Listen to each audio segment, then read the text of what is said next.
अस्सलामुअलैकुम।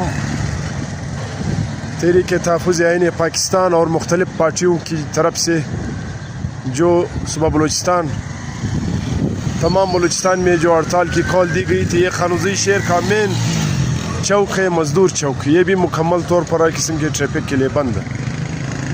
आप देख रहे हो दुकानें और दूसरी सारी चीज़ें आपको बंद नज़र आ रही हैं।